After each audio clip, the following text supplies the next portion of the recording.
जळगावात असलेल्या mobile tower कंपन्यांची थकबाकी ही महानगरपालिकेच्या तिजोरीवर मोठा भार बनत आहे. या बाबतीत प्रशासनाने आता आक्रमक पवित्रा घेतला असून शहरातील विविध कंपन्यांकडे बाकी असलेल्या तब्बल 28 कोटी रुपयांच्या थकबाकीबाबत स्थायी समितीच्या सभेत महत्त्वाचे निर्णय घेण्यात आले. यावेळी सदर 28 कोटी रुपये इतकी थकलेली रक्कम वसूल करण्यासाठी संबंधित कंपन्यांना नोटीस बजावून त्यांचे टॉवर सील करणे अथवा जप्त करण्याबाबत प्रस्ताव मांडण्यात आला.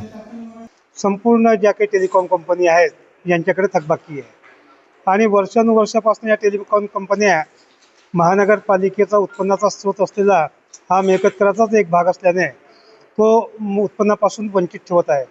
या अनुषंगाने आज प्रशासनाला सूचना करण्यात आल्या आहे की या संदर्भात मनपा प्रशासनाने शासनाशी पत्रव्यवहार करून कुठली तरी कठोर पावलं उचलल्याशिवाय या कंपन्या स्वतःहून महानगरपालिकेकडे पैसा जमा करणार नाही.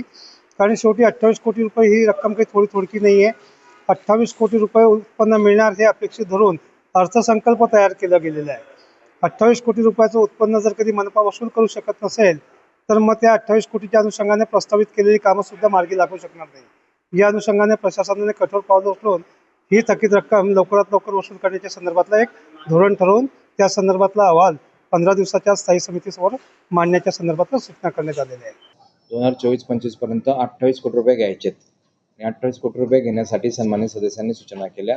त्यामध्ये खरंच ते तसं करण्यासारखं आहे, कारण आयुक्तांनी त्या ठिकाणी मांडलं की ही निधी आपल्याला आपली घेणे आहेत. त्या अनुषंगाने आम्ही त्या सूचना केल्या की ही निधी आपल्याला जमा करायचा असेल किंवा हे घरकुल आपले मोबाईल टावरची वसुली करायची असेल त्याच्यामध्ये आपल्याला संबंधित प्रशासनात जो असेल IT विभाग जो प्रधान सचिव आहे त्यांची मान्यता घ्यायची आणि त्या मोबाईल टावर वसुलीसाठी कारवाई करायची. मग ते सील करणे असो किंवा ती वसुली करणे असेल, कुठल्याही बाबतीत कारवाई करायची असेल तर त्या संदर्भात मोबाईल टावरवर कारवाई करण्यात यावी असे आज स्थायी समिती सभापती म्हणून आम्ही त्यांना सूचना केलेल्या आहे.